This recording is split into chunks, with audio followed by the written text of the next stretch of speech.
The Alpha Sessions with Emma Joyce.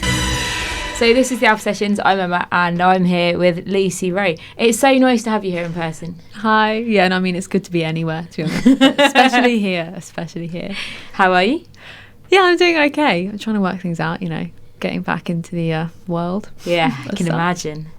It's been a whole year since your EP, which is mega exciting. It has. Has it done what you thought it would? I mean, to be honest, I think it's done more. To other people, it might not seem much because, like streaming and everything's a bit, the numbers are crazy. But to me, it's gone further than I thought it would. And people have been so supportive, which is always nice. So exciting. Yeah. Why is it called Thoughts on a Dream? To be honest, when we ask people these questions, like, what's your band name? And they're like, well, it kind of just sounded cool. It's almost one of those. Okay. But it came like halfway through after I'd written Of the Night, which is about dreaming. Yeah. So I thought it had to be about dreaming. And then I was just thinking about what I was thinking about. As in thought. About a dream? I was thinking about dreams, yeah. Well, I have crazy dreams, to be honest. I have weird dreams. Yeah. Big dreamer then. Weird. Yeah. Are you that person that gets up in the middle of the night, thinks of a song idea and then records it on their phone? No, weirdly. Oh, okay. Weirdly. I have crazy dreams, but I do sleep really well. So well that if I don't get to sleep by like 1 o'clock maximum, then, it's a bad night. It's a bad night. Wow, usually, okay. I have to get like 8 hours. I'm a proper sleeper, but no, I don't really write in the middle of the night. I'm a day writer. Okay, that's good. Obviously not the year that we all imagined. Have you played any gigs back yet?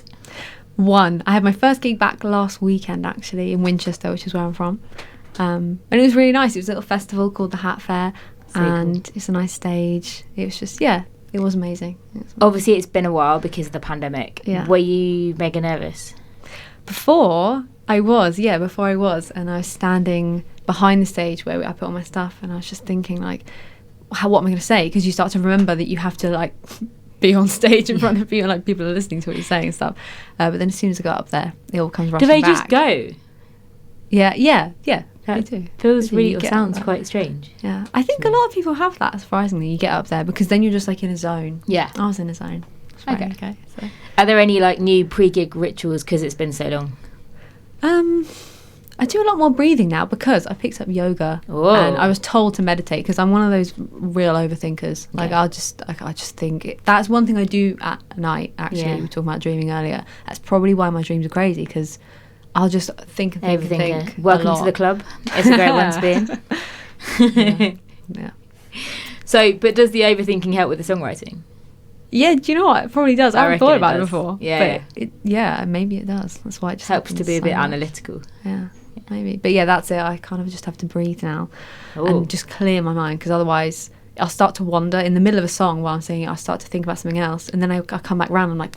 Does that mean you forget lyrics and do bum notes and stuff? I did at this gig on Saturday. There was a point in Heartbreak, one of the songs I played for you today. Which is amazing, by the way, and we'll talk about that in a bit. Thanks. But that with all harmonies in it, that one, I changed the lyrics in the chorus from the beginning to the end. Oh, okay. And yeah, I mean... I don't remember them ever. Every time I played that song, I just slightly mess up a word. But I reckon that's a songwriter's prerogative because when you sing your own song, you can just change it on the spot and be like, that was meant to happen. Yeah, nobody will know. This is a good point. Yeah, it's a good point. As long as you style it out, because if you make a mistake and you're like, you better no, it was Teddy Space sound like that. Yeah, that's right. Yeah. Confidence exactly. Confidence.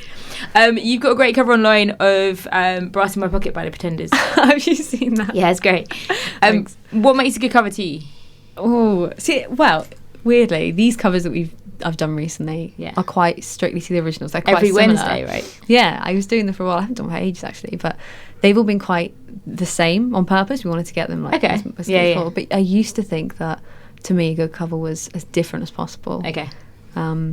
But yeah, I don't know. I think it depends. It depends. If you choose a song that is really overplayed, I don't know, Wonderwall, then you sing that as a cover and it's a bit like, heard it all before. So you have to do it creatively. But maybe Brass in Pocket, I don't know. It's a great song anyway. It's just a great song, so I didn't want to touch it. Yeah.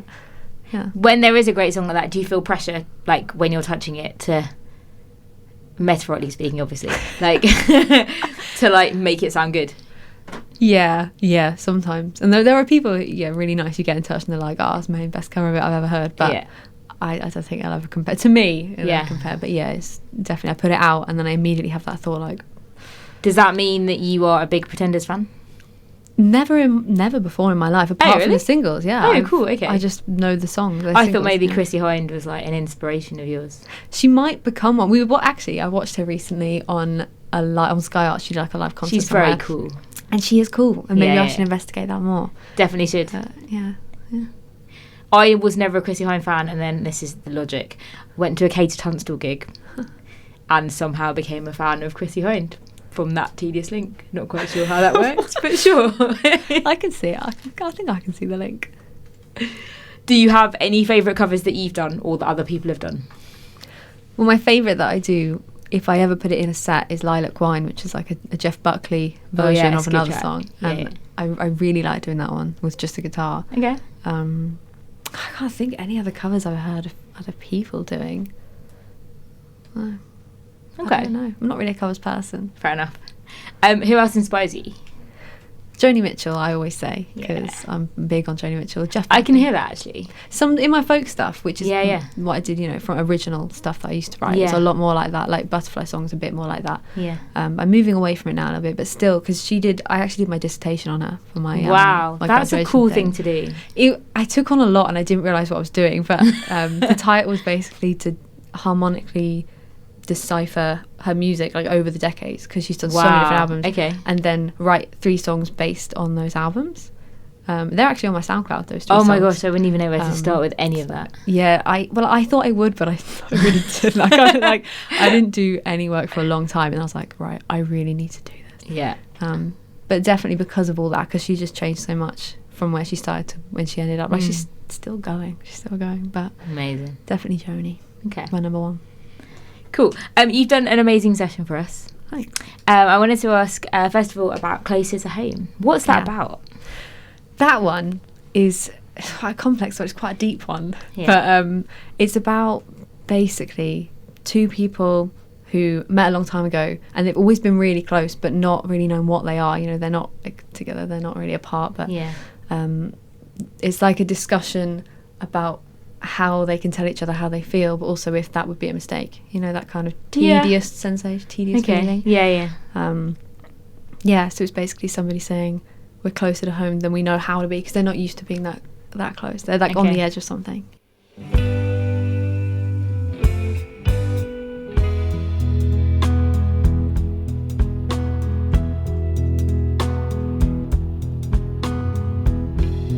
I don't want to see you go.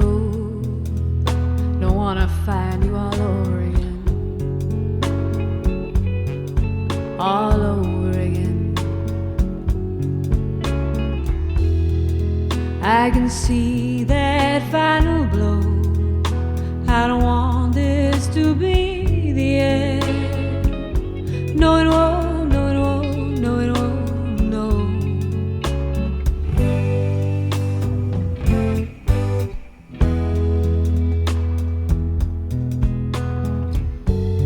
Make a mistake, talking too loud, just so you come to my side, to help you realize closer to home, that we know how to be over the moonlight and the sea. Is there a road for you and me? I try to find where there's a way to stop the heartache that it can't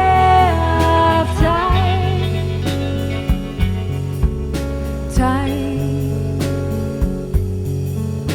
But time blows away. I don't want to see the world without your smile around me, your open arms. I can't bear to see you go.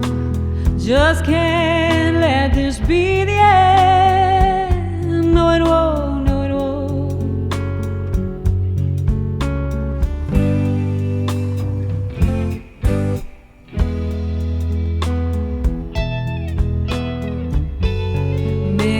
mistake, standing too proud, even though you won't abide. I'll help you realize we're closer to home than we know how to be. Over the moonlight and the sea, is there room for you and me? I try to find where there's a way to stop the heartache that can care of time.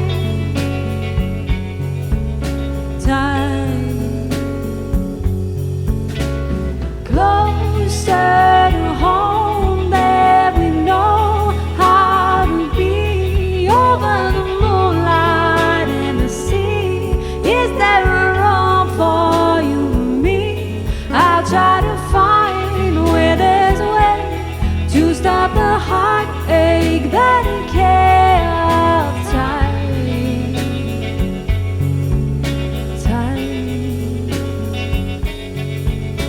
But time blows away.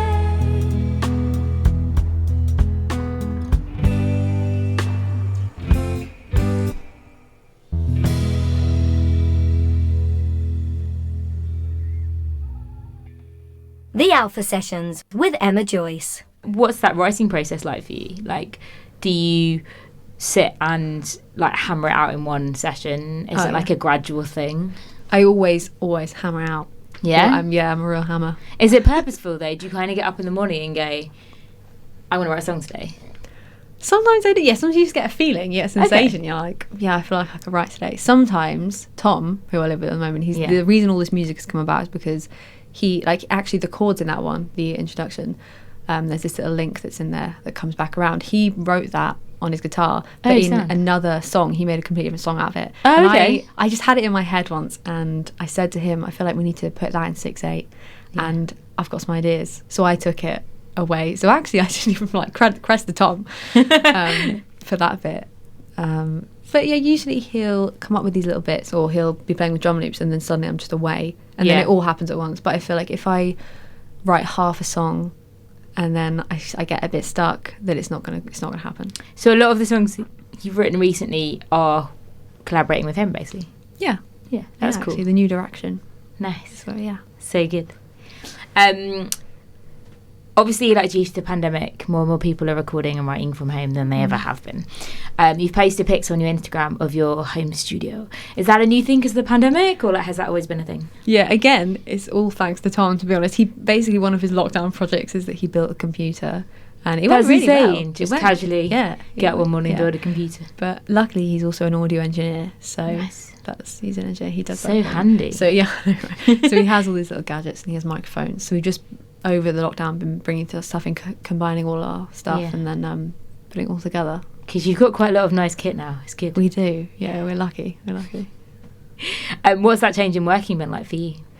Actually, really nice. I felt like the break. It was like a break. It was like, 'cause especially because in the first lockdown when I saw you last, I went home to Winchester, and it was like a country retreat. You know, I was like just living in a cottage with my dog there. I went up on the decks. We have like a high up garden. It's quite small, but it's Cool. And it's really inspiring, and it's been like a writer's retreat, to be honest. So I like it. So did you get a lot of writing done when you were in Winchester? Yeah, a lot. Yeah, I'm doing more here now actually, because I feel like I'm in my own space here. When I go home, I'm like a different version of, you're not quite yourself, you know. That's really interesting. Why'd you say that? I don't know. I do have a different side that doesn't. It's really layered. Is But that it because your doesn't family are quite there come still? out. Yeah, I think so. Because I feel like everyone's a little bit. Not everyone. Maybe some people are really, really different when they're with their family. Some people are just more uptight. Some people are more relaxed than where they are. But I think when you find where you want to live and you move out and then you settle down somewhere else, you realise what you're actually like. Yeah, maybe actually. I've never thought about it like that. That's interesting. That's how I felt anyway.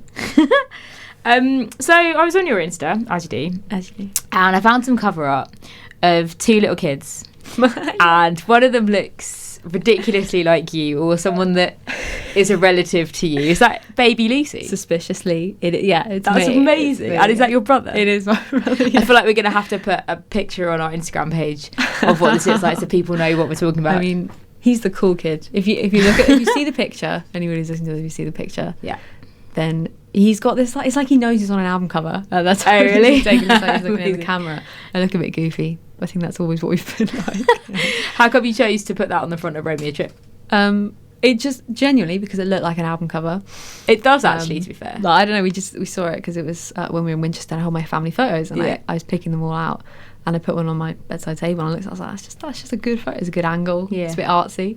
And I think it was Tom again actually who said, like, that'd make a great album cover. So, but literally, it's a photo. I think I stick it on my phone. It's a photo of a photo. That's my album cover. But it's just cute. It's very cute. So the second song you played for us was Heartbreak. And like everyone that was listening to it in the studio was like completely blown away, but also like the effects that mixed with the acoustic sound of your voice and just the totally different style and sound to what we're used to hearing from you was incredible. Like what inspired you to make that slight change of direction? It's a good question. That I wrote that last year. Yeah. And I was in like my bedroom in London in Hendon, and I had my laptop out, and I think I came up with this harmony idea. I always love my harmonies, but I feel like the recent stuff that we've been doing hasn't really been rich in harmony. There's been a lot there, Okay. and so I kind of missed it because I used to record a lot with harmonies. So I thought I should base something just around vocal harmonies. So I started like the opening bit is just a cappella, like all these harmonies. Yeah. And I think it was just the idea of harmony, and then I just built them all up and saw how many I could put on. I think there's 5 different lines in there. Yeah. I feel like it's quite 70s inspired. Was that intentional? Well, I did go through a Fleetwood Mac phase. Oh, maybe actually, now that I'm thinking about it. I did go through that. So I like the 70s and 80s. Yeah. My favourite eras. So. A Fleetwood Mac phase. I feel like I'm in a permanent Fleetwood Mac phase. It's a good phase to be in. Yeah, it's true. It's kinda strange how it all comes to an end. Is there a name for the kind of message I've been sending? I'm no stranger to a heartbreak without love. Did I love at all?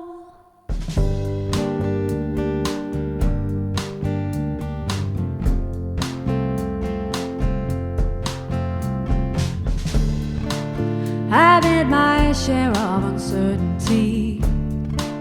In another life I'd let it be. Always knew that this day would come. Looking through the light I see nothing over again. If I'm not lost, I've lost something. It's kinda strange how it all comes to an end. Is there a name for the kind of message I've been sending? I'm no stranger to a heartbreak without love. Did I love at all? It's kinda strange how it all comes to an end. Is there a name for the kind of message I've been sending? I'm no stranger to a heartbreak without love. Did I love at all? Holding on to every smile, watching every moment pass me by. It's not worth my while.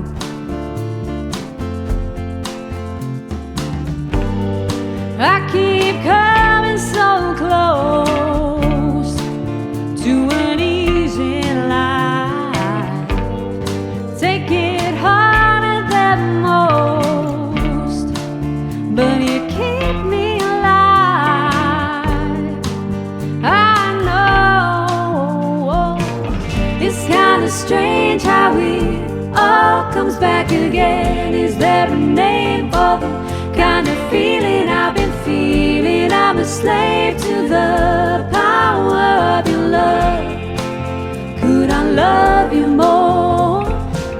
It's kinda strange how it all comes back again. Is there a name for the kind of feeling I've been feeling? I'm a slave to the power of your love. Could I love you more?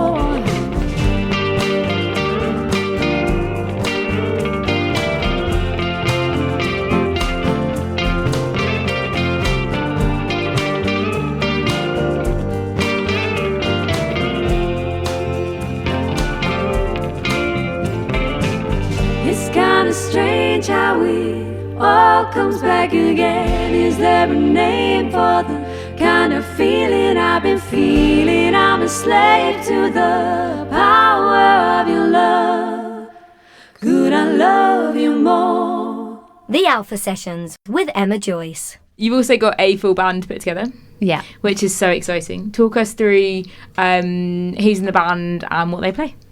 Well, there's Tom again. He's coming up everywhere. Yeah. But Tom's on guitar, and we're playing with stems on the laptop because we've got lots of synths and keyboards and harmonies. The harmonies, I feel like I need to have them in there. Yeah. So we practiced once with that, and now we're going to keep it. So we've got Tom Amazing. on the laptop and guitar, and then one of my closest friends from uni, Philip, who's from Germany, and he's on drums, and he's always drummed for me in the last 3 years since I've been at uni. He's been like a little session drummer, and then he was in my band, and then we did studio work together, and he's recorded all the drums on the tracks. We've recorded him.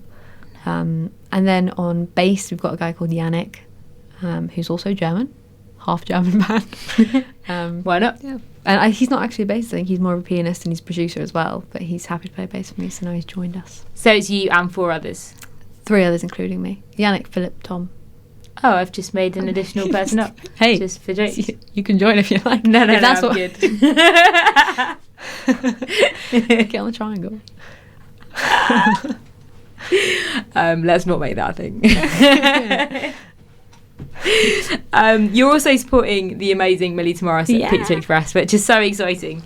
Are you excited? I'm very excited, to be honest. It's like the biggest thing I'm going to do this so far that I've booked in this year, and I'm really excited about it. And Pizza Express Live. I love that. So before we came on air, we were describing what Pizza Express in Holborn looks like, and how it looks like a regular Pizza Express.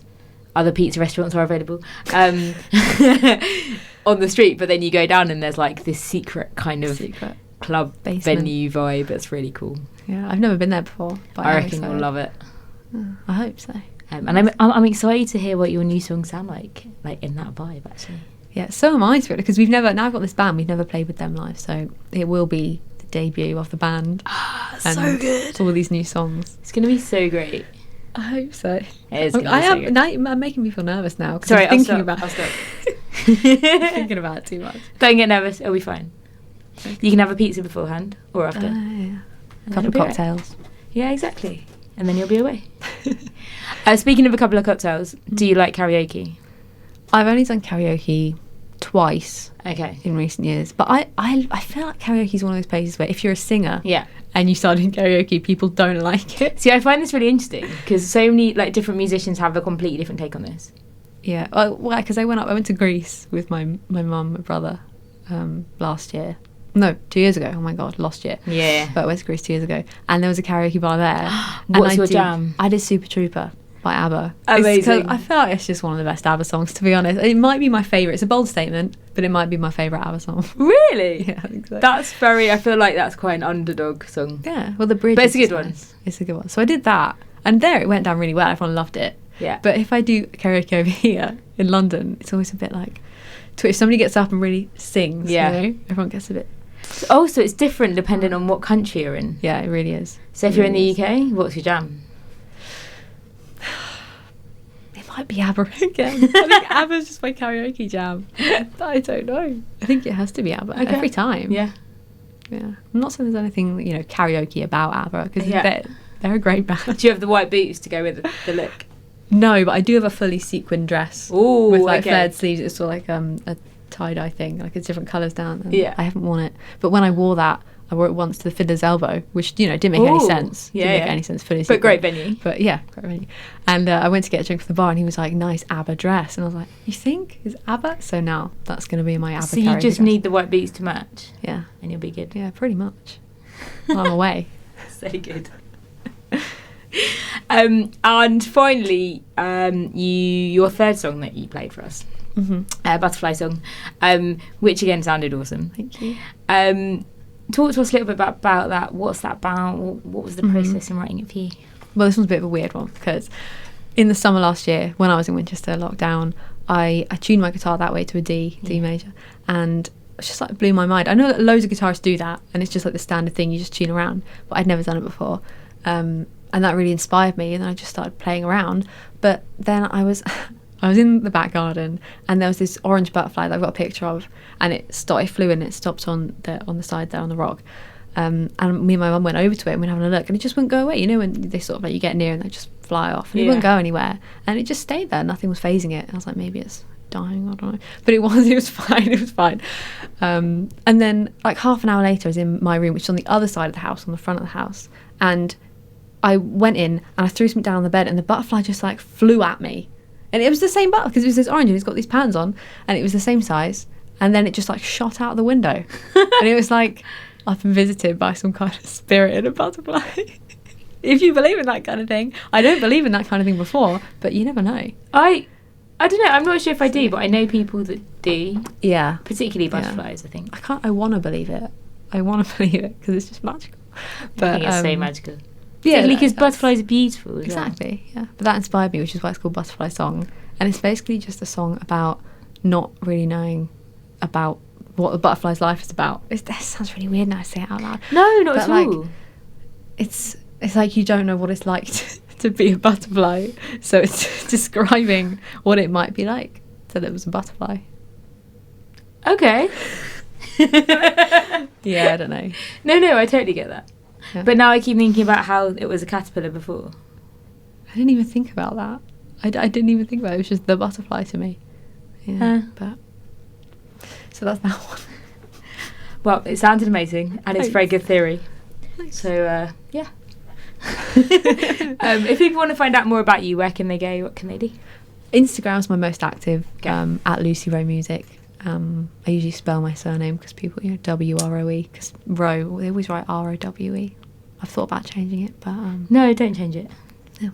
Lucy Wroe Music. On Spotify. Rowe with a W. Rowe with a W. I'm on Spotify, Apple Music, any of those. Yeah, but Instagram. So good to have you back in the studio. It's really nice to be here. It's And really nice. thank you so much for giving up the time and spending the afternoon with No us. problem. Thanks for having me.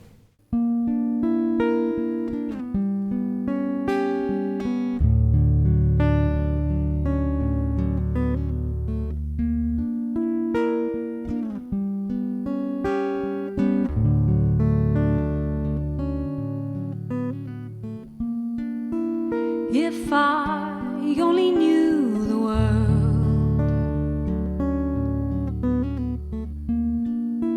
like your many colors,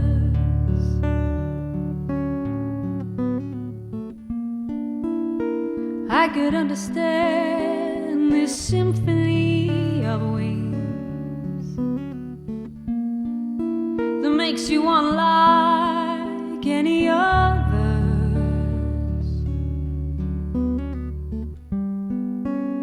You might be alone, but you can have your freedom. Does it hurt leaving home?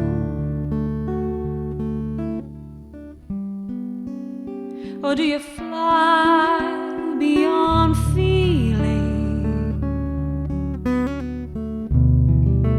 For it was your soul that made me feel alive, and how you told me you'd never close your eyes, and now I'll never close my eyes.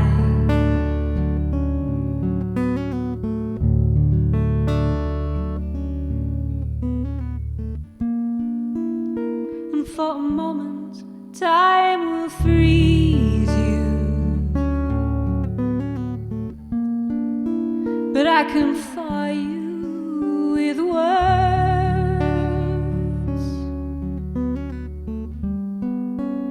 Now I am plagued by your spirit,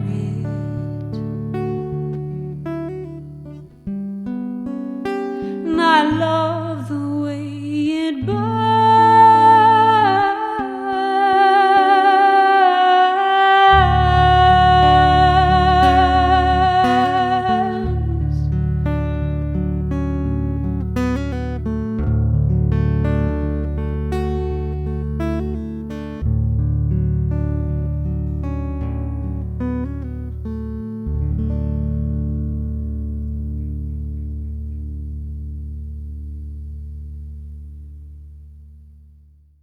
Oh, I could do that all day, you know. I love doing a radio. That's It's just so nice.